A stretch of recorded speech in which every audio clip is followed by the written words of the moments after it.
Reach talk that we've organised for parents, and it's a pleasure to be able to welcome you online. I very much hope before long we'll be able to welcome you in person, but it's lovely to see you anyway this evening.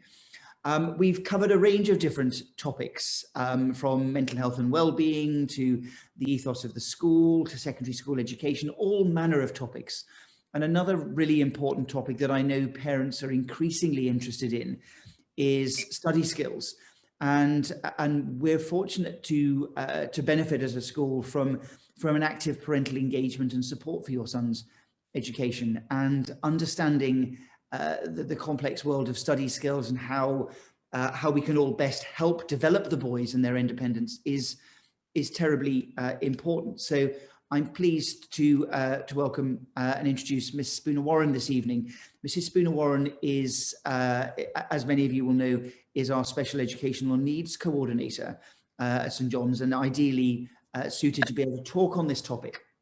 But what I do want to emphasise is at St John's, study skills is not something that is simply in the gift and the responsibility of our Special Educational Needs Department. It's something that's taught throughout the school across all of the curriculum subjects. We'll welcome this evening Mr. Gibbons and Miss Murphy as well, who will talk to us and just explain a little bit about how study skills works across their particular subjects, just to give you an introduction. If this talk proves of interest and value to you, then Mrs. Spooner-Warren will talk about a range of different study skills that are adapted, and therefore we're very happy to drill down and do specific seminars on note-taking or essay planning or memory skills. So this is the first of what we hope will be a series of talks, and I've just realised foolishly that I haven't actually recorded this session, so I'll just make sure. Oh no, it is recording. I do apologise. Right, so Mrs. Spooner-Warren, thank you very much indeed for joining us this evening, and I'm going to hand over to you. Thank you. Thank you. Right, good evening everybody. Is everybody able to see the slides, Giles? Suzanne, are we able to see the slides? No, I suspect possibly not. Let me try. I can't. Well, no, that's fine. That could be entirely my fault. So let's try again. Okay, are we in business? Right. Yes. I think we're in business. Right. Good evening, even everybody. It's been a long day. I think Giles has already laid the foundation. This is very much a basic overview, but there is the scope for doing more. Study skills is a subject that can actually mean different things for different people. And I think we can look at it in a broad sense by looking at a definition. So methods and techniques that aid effective learning, especially viewed as a set of skills that can be acquired and taught, the ability to study effectively. And you'll notice I've highlighted keywords, and I did that for a reason, to show we highlight keywords. We encourage the boys to highlight. It's part of what we do in the classrooms. It's what we would like boys to be doing at home as well. And it's a way of bringing attention to those key words.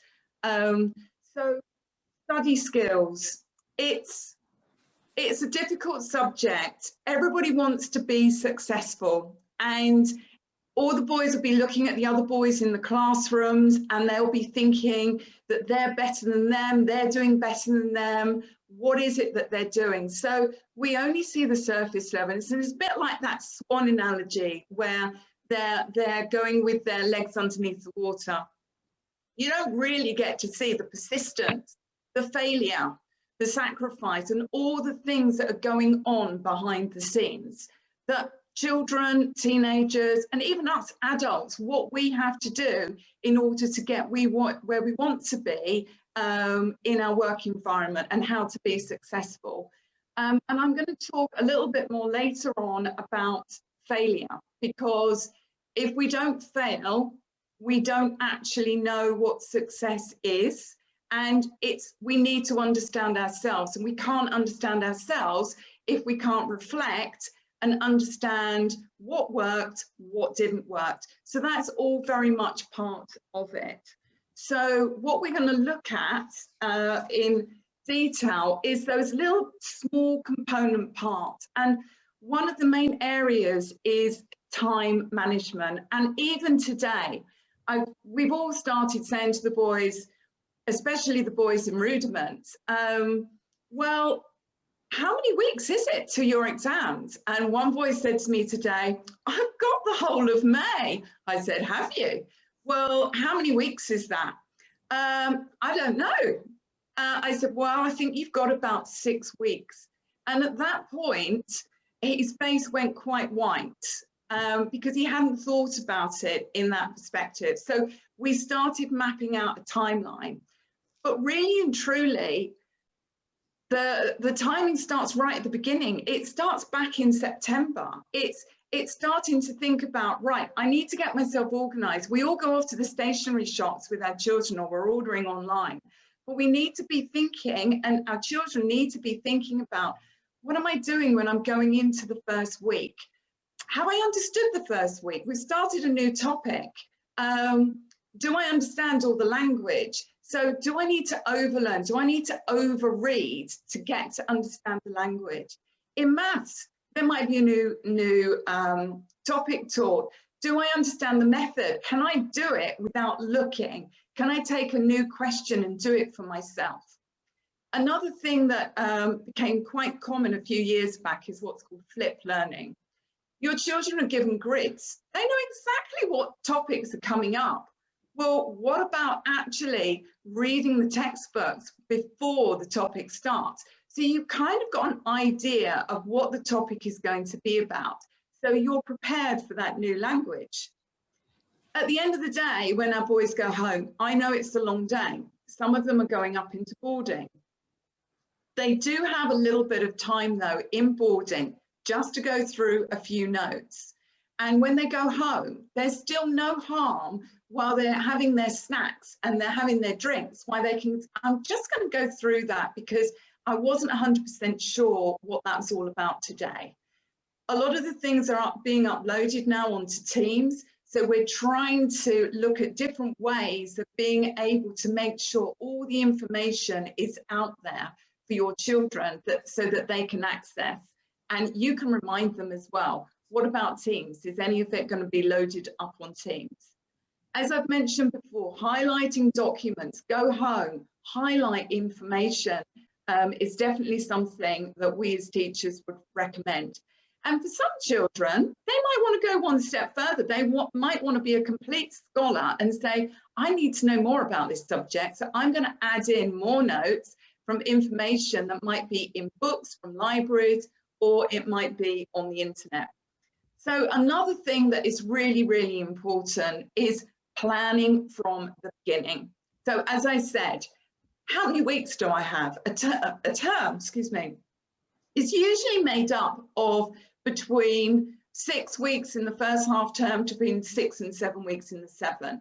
So it's good to actually use those diaries, or actually have stuck on the wall in the bedroom or somewhere at home a time planner. What does it look like? How many weeks have I got till my half-termly tests? And so that they can map out, because sometimes our sons especially, they don't have a very good concept of time and when they need to be doing things. It tends to slip away. Using the weekly timers is really good. And as they move towards the exams, actually setting themselves up saying, right, okay, I'm going to do an hour at the end of the day, maybe. I've got a bank holiday Monday. We've got loads of family things going on, but I could get in an hour here, and then I could get an hour gaming, or I'm going to go out and play some tennis, or I'm going off to do some cricket. So you can plan and build in some special time around some of the important subjects, but sometimes we need to plan it. The other things that we have to consider when we're thinking about all of the sections to help us with study skills is, well, what is the difference between learning and revising? Because right at the beginning, we're still learning. We're getting to grips with the subject. We start with surface learning. But if we are not careful, it remains as surface learning. We need to be thinking about embedding the learning. So that does mean overreading, getting to grips with the new language, using new language. If we don't use the language, it's a bit like learning a language in general, then you're not going to be able to remember it in the long term. So, and by increasing your knowledge, you're able to make links to other subjects, and it actually becomes something that you can then, it's almost a bit like a coat hanger or a skeleton. It actually all begins to make sense, and you can draw more information from it. And from that, you feel more confident. When we get to the revision stage, well, that's consolidation, and that's adding the extra bits in. But very often we learn something and then we think, I can't remember any of it, it was weeks ago. However, if our children have actually really done the reading behind it, the revision comes easy. It doesn't take too long to get the revision going. And that means we then have the recall, and then they can start accessing exam papers and the likes. So another thing that is really vital is building resilience.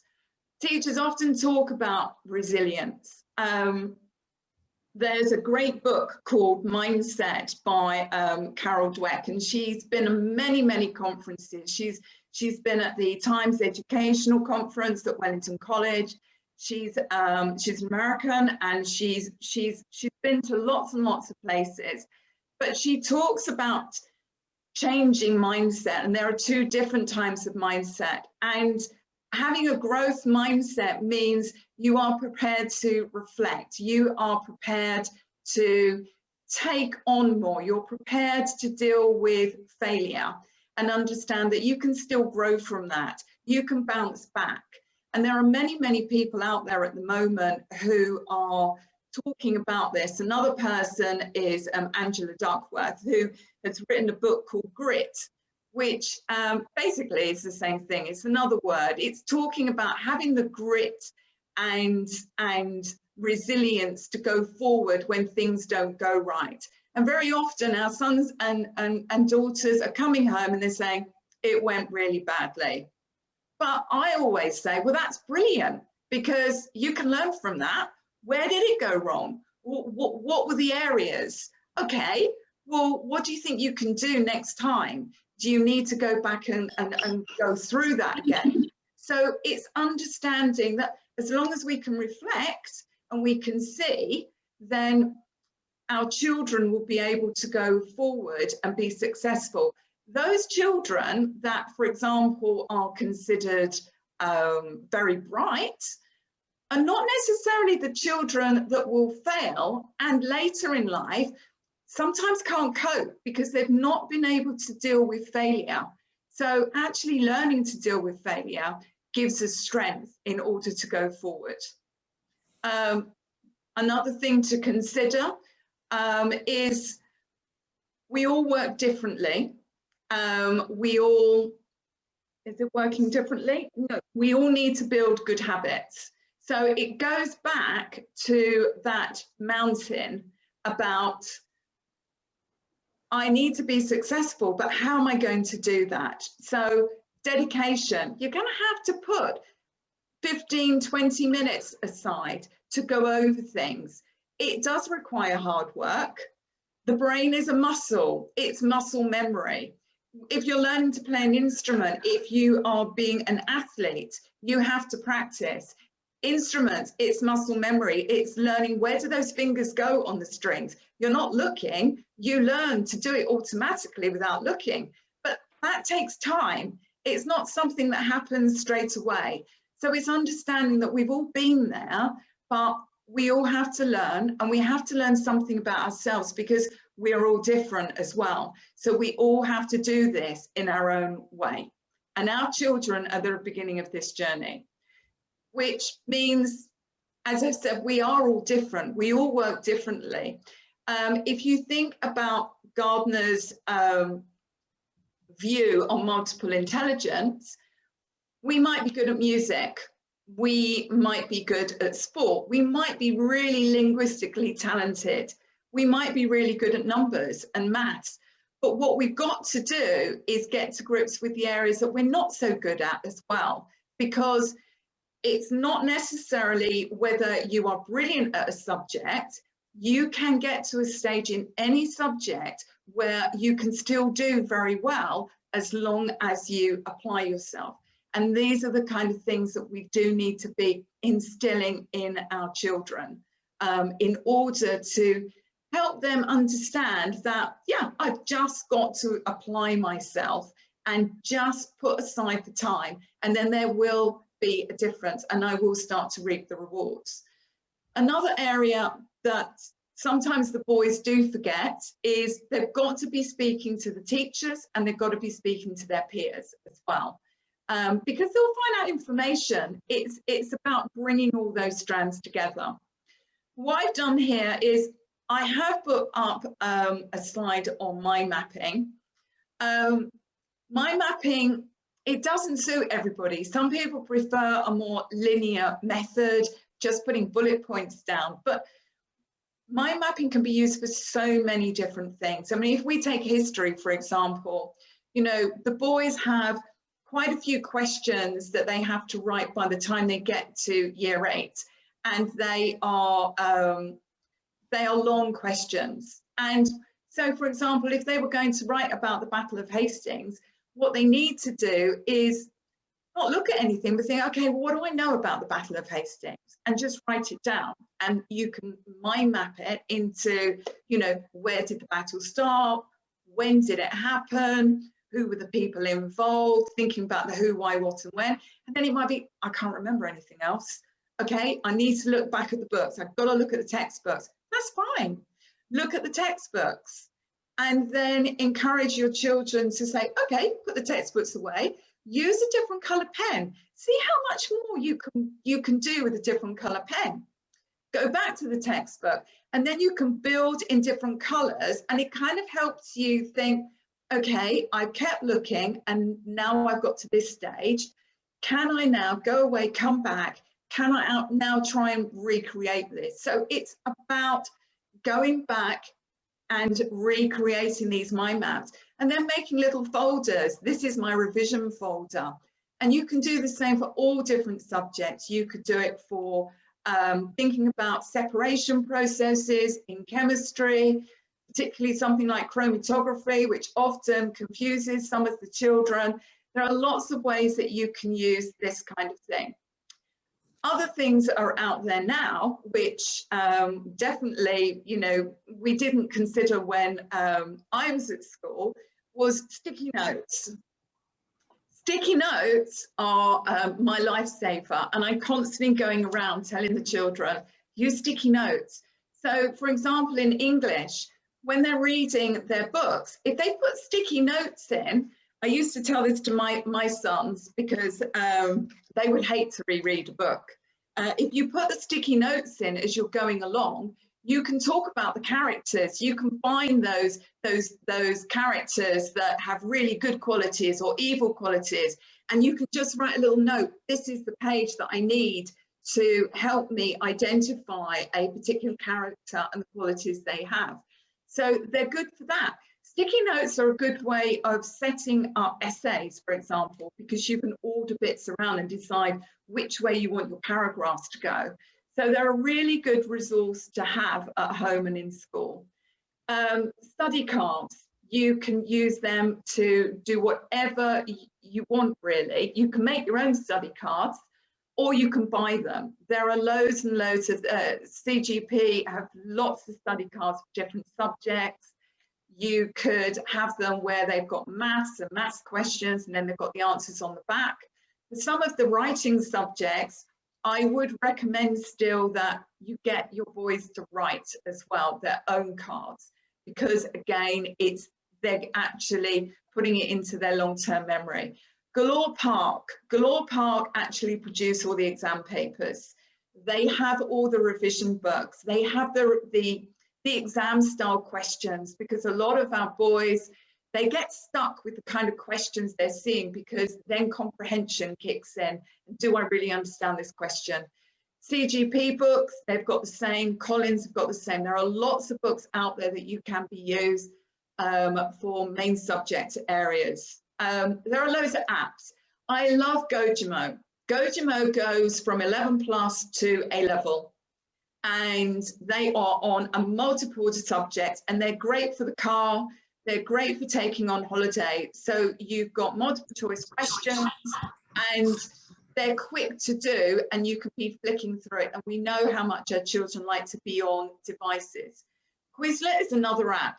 I particularly like Quizlet for subjects like geography, because if you're trying to sort, or you're trying to set cards up for linking countries to capital cities, and you're trying to find your rivers or your names of seas, they're very good for that kind of thing. Memrise is really good for languages, not just for adults that want to learn a second language. Memrise is really good to help your children to reuse some of the words they're learning in French. Inspiration is an app for mind mapping online. If they don't like mind mapping on paper, they could do it using this particular app. There are other online resources like BBC Bite Size that's been going for years. There's Dynamic Learning. There's My Maths that we use in school. There's Maths Genie, which has loads of YouTube videos if your children are stuck on a particular aspect of maths. Zoot is a really good area. I mean, it was around when my children were young for French. So all of these kind of things are there to support your boys with their revision. So finally, exam papers. I think it's important that they practice exam papers, but it's important for them, for example, in maths to be, I don't want to steal Claire's thunder here, but Claire will talk about the individual questions and what your boys should be doing. But when they get to the exam papers and they want to practice exam papers, I would not do it with a timer on, because they need to get to know the language used in the questions. There are only so many ways they can pose a question, but sometimes it throws them. So it's understanding how they need to answer those questions. Then when they're happy, then start putting the time on. And then that's another aspect of learning. How am I managing with time? How far do I get through this? What can I do to quicken my time here? So these are all, when we're looking back at our planner right from the beginning, well, what am I doing? I'm making sure I know the particular topic areas. Right, now I'm ready to try an exam paper. I'm still really weak on separation processes in chemistry. I've got to go back to that bit. It wasn't good in the exam paper. So it brings that reflection back in, which links into the hard work and perseverance. I'm going to link over to Steve Gibbons. Thank you very much. Thank you, Mrs. Spooner-Warren. Mr. Gibbons, I think what would be helpful now, Mrs. Spooner-Warren has given us an incredible overview of an enormous web of what study skills is. I think what would be helpful now is to understand in specific subjects, which of those elements do we tend to be of more use and tend to be covered in English, please. So just a few moments from you would be really. There'll be very few, don't worry. Good evening, ladies and gentlemen. Yes, less is more, so here we go. A lot of what Kim's mentioned is at the heart of what your sons do day in, day out in English. We highlight texts. Yes, we do the practice exercises. We memorize stuff. We've got the first speaking final next Friday, which I hope you'll all see and enjoy. And there will be a perfect example of memory skills being applied. We do proofreading, close reading. We plan writing. And we use this phrase, we read as writers and we write as readers. We really try to bring skills together so one feeds the other. And I think those scholarly habits do indeed involve a lot of reflection. It's close to our Jesuit ethic. And that in turn will build resilience. We see it week in, week out with boys And it all helps to embed the learning when there's that unity there. To come to what's on your screen there, I've talked about making links. It sounds obvious, doesn't it? Children who read are more articulate, more confident, and better informed. They shine. And I want to recommend a book to you. This is by a lady called Catherine Rundell. She is an absolute phenomenon. She's only young, age 32 or something. And she became a fellow of an Oxford college at the ripe old age of 22. She's a South African lady originally, and she writes beautifully. But she's put this book together, which says why you should read children's books, even though you are so old and wise. I don't mean to take liberties, people, with an assumption of your age, but it certainly applies to me. So, yeah, read children's books. Why? Well, as it says on the screen, it puts back the connections that may be lost when everyone is plugged into iPhones, iPads, cocooned from the world in hoodies or beats.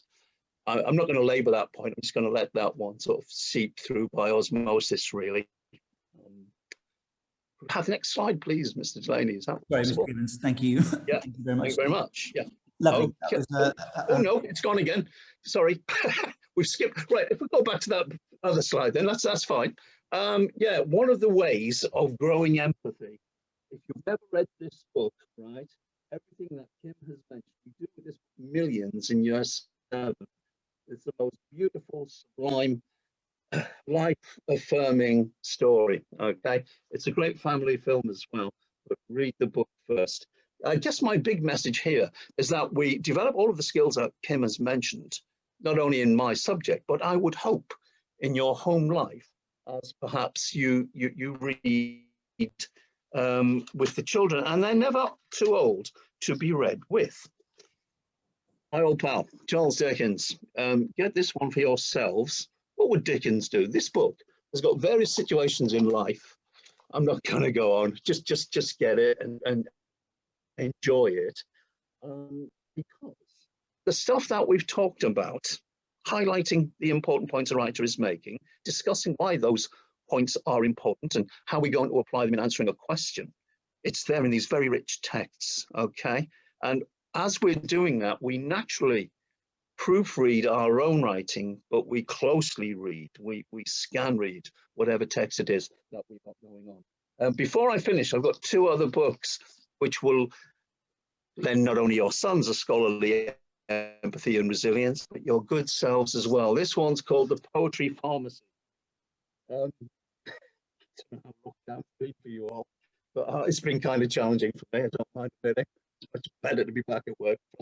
The Poetry Pharmacy, if you've got various ailments, be they real or imaginary, the Poetry Pharmacy will cure you. Okay? That's one. And finally, talk about making links, right? If you've not yet experienced the pure joy of The Boy, the Mole, the Fox, and the Horse, buy it for yourself today. All right. This is the book of the decade. Not exaggerating. That's a very quick whiz through some of the things that we throw at your sons every day. We insist they love reading, because if they love reading, they'll love learning. And if they love learning, they'll embrace everything Kim has mentioned. And before you know it, they'll be there in Rudd's going off to these magnificent schools. Thank you for listening. Mr. Gibbons, thank you very much indeed for that very erudite overview. And Miss Murphy. Miss Murphy is our head of mathematics. Miss Murphy, are you there? I am. I'm going to go through just very quickly how you can help your sons, first in the middle school, and then I'll go through upper school. In order to help your child develop their math skills, I'd like you to try and do maybe some small regular tasks, which seems complicated, but it wouldn't be. It would be how long before you need to go to bed? How many minutes is that going to be? You spent this much of your pocket money. How much pocket money have you got left? When you're cooking dinner, can they put a timer on? Can they estimate how long 10 minutes is going to be? For middle school boys, discussions about different methods. I speak to lots of parents about that wasn't the method that I was taught to do at school. So a discussion about, well, is it the same? Do they all work? Is your method better than my method? Show them a method that you know how to do, and compare and contrast what works and what doesn't work. And then for middle school boys, just a couple of questions, maybe once a week, just 5 minutes. Again, going back to what Mrs. Spooner Warren said about how resilient they are. Try and it sounds counterintuitive, but please try and allow them to get stuck if they are stuck on a question. Leave them for a minute or two to think about a question. Please don't rush in and help them straight away. Allow them time to think about how they can answer a question. Can they put a little star next to the question and move on to the next question and then come back to that question at the end? We do find with the boys sometimes if they get stuck, they don't know what to do. So we are in school, and with your help at home, that would be really good. And then for the upper school boys, it's quite similar. A few more questions, maybe a small set of questions, I say 10 minutes twice a week, a bit more focused on examination style questions. So with a time limit for the upper school boys. So if they are maybe doing 3 exam questions in 10 minutes, there would be a time limit and with some sort of clock that they can see, a countdown that they can see, so they can see the time ticking away. We find with the upper school boys, the time pressure they face with their maths questions is actually more of the issue than the content of the maths. And making sure that there is a variation on topics. When you purchase revision books or get material from the internet, you'll turn to a page and the page might just be on fractions. When they come to do their exams and they're assessed in school, their examination won't just be on fractions, it will be on fractions. And then the next question will be percentages, and the next question might be a graph question.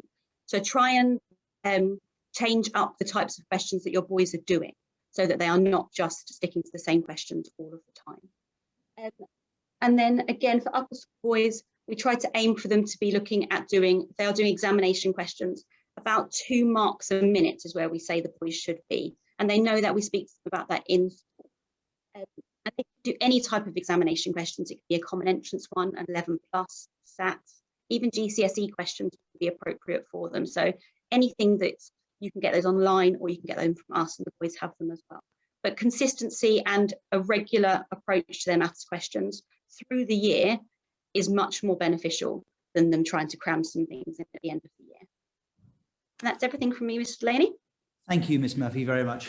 So, Mr. Gibbons and Ms. Murphy, thank you very much. I think that's been a fascinating insight in terms of a framework, the breadth of skills, the ability to accommodate all different learning styles, all different learning abilities. There isn't one way of revising, and hopefully that's given all of the parents listening an opportunity to understand that not only are study skills taught explicitly, for example, when we have companies come in or we do our own study skills workshops, but to have the confidence to understand that these are skills that are embedded within the life of the school. I think from my own perspective, before I hand over to Mr. Santos, who I know has got some reflections, I think there are 3 things that have really jumped off the page to me. One is this growth mindset, that it is so important for boys to get this sense of understanding that I can't do something, and then there's a key word, yet, that our learning is invariably a journey, that we never quite arrive at our destination before we have to go somewhere else.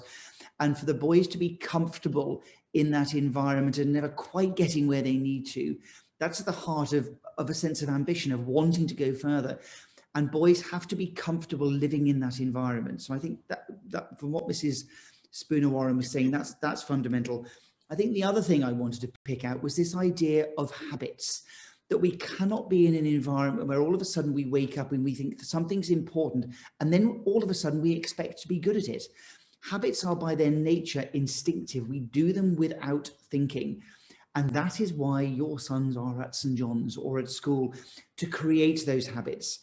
But all of the little things help as well. So it's this concept of excellence in everything, of creating a way of working that is instinctive. So it is so much more effective when we are doing this at home and at school, that it becomes part of their daily lives. So this is why having your involvement in it is so important. And just a little anecdote, from my perspective, I think sticky notes are probably one of the best examples of study skills and resilience. I'm sure many of you already know this, but the 3M, when they were invented sticky notes, they were actually trying to invent a new type of glue, and the person doing it got it horribly wrong, but actually realized that this glue, not only could you stick something, you could take it off without making a mark, and hey presto, 3M became a very rich company, or richer company, by simply making a mistake, but also rather than panicking and throwing it away, realizing, adapting and thinking, aha, we've got a solution here, we can turn it to our advantage. if we can create that mindset in your sons, they are well ahead of the field in terms of their skills as learners. So, but thank you, Mrs. Spooner-Warren, Mr. Gibbons and Mrs. Murphy. I'm going to hand over now to Ms. Dos Santos. The upper school is largely where the study skills we're teaching your sons come to fruition. So I'm sure Ms. Dos Santos will have some reflections to share with us as well. Yes, thank you, Mr. Delaney and Mrs. Spooner-Warren, Mr. Gibbons and Ms. Murphy. It always just amazes me what a wonderful team that we have to work with, and your boys are so lucky to have such fabulous teachers around them. I think as parents, you hear all this information and it's a lot to absorb and it's quite overwhelming, and where do we start? And I just need to assure you that study skills is part and parcel of what we do in the classroom, as has been mentioned by everybody that's spoken before me. It is a skill that is just as important as learning scientific investigation, and we lead these boys on this journey to be able to access these questions. And it isn't, at the end of the day, I think the most important thing is we do not teach just for the examination. We do not want to be talking that all we do is study skills because they need to be able to do an examination at the end. It needs to be instilled within them. It's a habit that they need to do every day, as Mr. Gibbs said, with reading. It's not just about their common entrance examination results at the end of year 8. That is just part of the journey. Another thing that we are quite aware of is boys need to be assisted to be able to do this. And one of the things that we do have in place in the upper school is our formation time and our independent study time. We are aware that sometimes we expect our low figures boys coming to the upper school, and like, right, you're in the upper school, this is what we do, and we just expect them to know, and we know that we have to guide them a little bit more. So next year we are really going to be focusing with the year 6s on small things, organisation, packing for the day, planning ahead, as Mrs. Spooner-Warren said. Examination preparation isn't about that revision week before half term. I think the saddest thing I hear is when the boys are like, oh, what are you going to do on half term? And they're like, oh, we hate half term because it's just before exams and we have to study. And it's horrible to hear them say that, because if they are prepared from September, all they will need to do is set that hour aside in the morning or set that hour aside in the evening to be able to go through their notes that they have been working through consistently throughout the year. Another thing that Mrs. Spooner-Warren said that really, really sticks out in my head is relationships. The relationships that the boys are building with their teachers and the relationships that they build with their peers it's vital for those to be strong in order for these boys to feel confident enough to be happy to be guided by their teachers. Their teachers need to be their confidants when it comes. Their teachers need to be the ones that they're not afraid to ask questions. So for me, the relationships that the boys form with their teachers helps them with all these study skills. And finally, I just want to say we do not expect this to happen overnight. We understand it's a journey.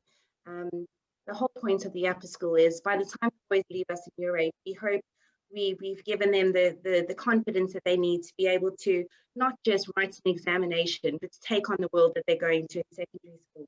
Give them that confidence and that independence that they so very much need. So yes, study skills and exams are all these big things, but at the end of the day is, are we doing our job to make sure that these boys are confident within themselves? So thank you to everybody that's spoken before, but excellent. Great talk today. Thank you very much indeed. Ladies and gentlemen, we've got a couple of minutes before we finish. Are there some of these questions you might have private questions, in which case, you can always email us if there's a particular theme you want to pick up on. But are there any questions before we finish that people would like to raise that either Mrs. Spooner-Warren, Mr. Gibbons, Ms. Murphy or Mr. Santos can answer? I have one question. Hello. Would you like to introduce yourself? I can't see who you are. Myself, Pankaj. I'm Neil's father. Oh, hello, Mr. Kular. Hi. Yes. Hi. First of all, thank you very much for the, for the presentation on, how to enhance the study habits. I think it's great, actually. Very, very useful. I just want to understand, do the reward systems work? I mean, with the boys, and, how to use them. Do you mean the tie system? Yes. Mr. Santos, do you want to perhaps answer that? Sorry, so how does the tie system sorry, I'm not too sure if I understood that question 100%. So the tie system to go with the study skills, Mr. Kula? Yes, I mean, some kind of reward system or tie system which actually goes with the study skills. Is that a positive thing to introduce? And if so, then how to use them? Absolutely. The ties are awarded to boys for things that they have done that are outstanding, or stepping outside of the box, or just going above and beyond and following the Jesuit pupil profile. So I think when boys are taking the next step and with the study skills, we definitely do acknowledge that. And when the boys do come in and ask for extra assistance, whatever, it is definitely something that we could look at. I wouldn't say that, okay, you studied, I'm going to reward you like with an incentive of a tie or something, because it's as I said, it's part and parcel of what we do. But definitely ties are about boys going above and beyond. So definitely in that instance, I would say it is something that could be useful. Mr. Devaney? I think I would say at that point, Mr. Kular, that the ties are awarded in conjunction with the Jesuit pupil profile. And one of the two words of being curious and active, it requires the boys to be independent, to begin to take control of their own lives and their own narrative. So in that sense, yes, the system is geared towards focusing and being attentive to those particular skills. But thank you. I don't know whether that answers your question. Yes. Thank you very much. Thank you for that. Are there any other questions? I don't see any hands up, so. Well, in that case, ladies and gentlemen, can I thank you again for joining us. I hope you found that of value, and certainly the collaboration that we enjoy with you in helping your sons is part and parcel of why we enjoy the job we do. So it means a lot to us to be able to go on this journey with you, and for you to join us and spend your evening just learning a little bit more. It will certainly be our plans moving forward as we cover these issues with your sons, to be able to do maybe shorter seminars, little meetings where we were saying, right, this is how we teach, this is how we plan an essay, so that if you are there accompanying your son, then we can join, we can create a triumvirate between the three of us, which is always a value to your son. So can I just say thank you again to Mrs. Spooner-Warren, to Mr. Gibbons, to Miss Murphy, to Mr. Santos, and thank you for joining us this evening. Have a lovely evening.